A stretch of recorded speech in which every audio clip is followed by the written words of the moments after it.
بسم اللہ الرحمن الرحیم۔ السلام علیکہ یا صاحب العصر والزمان۔ نمبر 4 یہ کہ انسانوں کی مانند اس کی انگلیوں میں فاصلہ ہے۔ 5 یہ کہ اگر اسے کوئی چیز دی جائے تو وہ ہاتھوں سے لیتا ہے۔ 6 یہ کہ وہ ہاتھوں سے کھانا منہ میں رکھتا ہے اور کھاتا ہے۔ 7 یہ کہ وہ انسان کی مانند پانی میں ڈوب جاتا ہے اور تیراکی نہیں جانتا جبکہ باقی حیوانات تیرنا جانتے ہیں۔ 8 یہ کہ وہ ہنر سیکھنا جانتا ہے جیسے سلائی اور تیر اندازی وغیرہ، جبکہ بیان کیا گیا ہے کہ یورپ میں ایک ایسے بندر کو تعلیم دی گئی ہے جو شطرنج کھیلنا جانتا ہے اور کھیل کے دوران جب اپنے حریف پر غالب آ جاتا ہے تو باجا بجاتا ہے۔ ناہم یہ کہ چوری کرتا ہے اور زنا، لواط اور استمنا بھی کرتا ہے۔ کیا آپ جانتے ہیں کہ کان ایسی نعمت ہے جو آنکھ سے بالاتر ہے؟ کان کی نعمت 2 اعتبار سے آنکھ پر برتری رکھتی ہے۔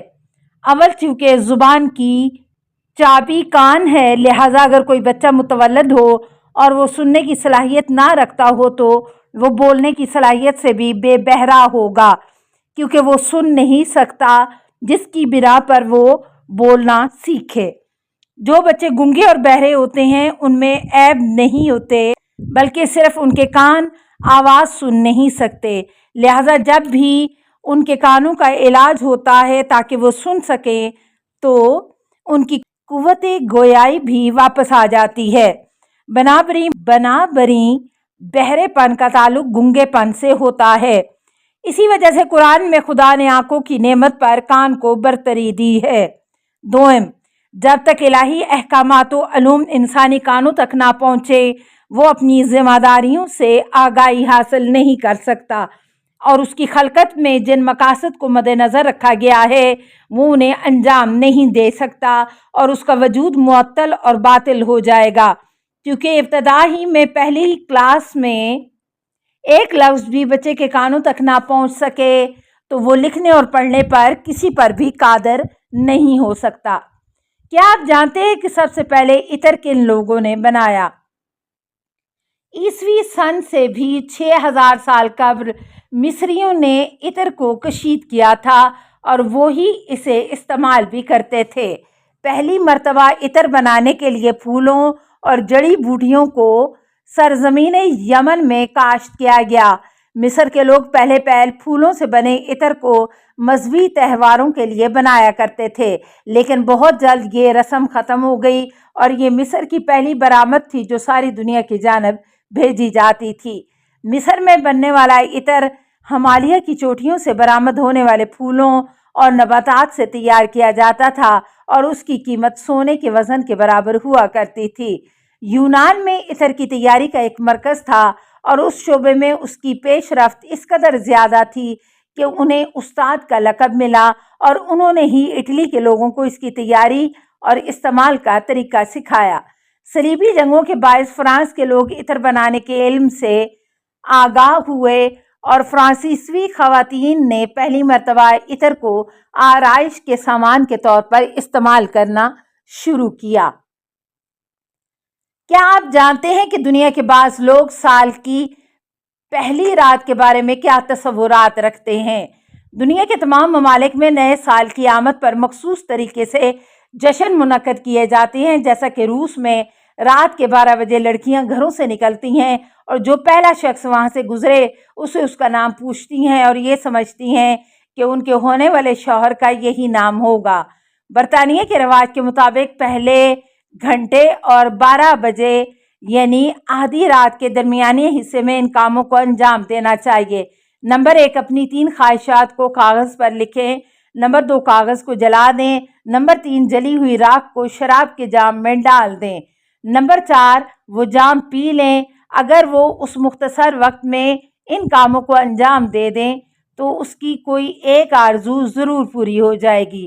جرمنی میں آدھی رات کو چمچے میں پانی ڈال کر اس میں سرب کو حل کیا جاتا ہے، پھر اچانک اسے ٹھنڈے پانی میں ڈالا جاتا ہے اور اس سے پانی میں جو شکل بنتی ہے اس سے اپنے مستقبل کے بارے میں فال نکالی جاتی ہے۔ ارجنٹائن میں آنے والے سال کے مالی حالات کو جاننے کے لیے سال کی پہلی رات کو 3 آلو لیے جاتے ہیں، ایک آلو پورا جبکہ دوسرے کا آدھا چھلکا اتارا جاتا ہے اور تیسرے آلو کو ویسا ہی رکھا جاتا ہے۔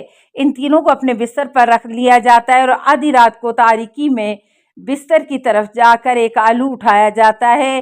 اگر چھلکے والا ہاتھ میں آ جائے تو پتہ چلتا ہے کہ اس سال زیادہ دولت ملے گی، اور اگر آدھے چھلکے والا آلو ہاتھ میں آ جائے تو مالی حالت کے ویسے ہی رہنے کا امکان پایا جاتا ہے، جبکہ بغیر چھلے والا آلو خراب مالی حالات کی نشاندہی کرتا ہے۔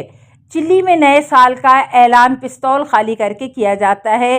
وہاں پر ابتدائی سال میں چونکہ موسم گرم ہوتا ہے لہٰذا سب ایک میدان میں جمع ہو جاتے ہیں، اور آدھی رات کو اگر کوئی اس عورت کو چومنے میں کامیاب ہو جائے جو اسے سب سے زیادہ پسند ہو تو اس کا مطلب اس کے حالات اس کا ساتھ دیں گے اور آنے والا سال بہت اچھا گزرے گا۔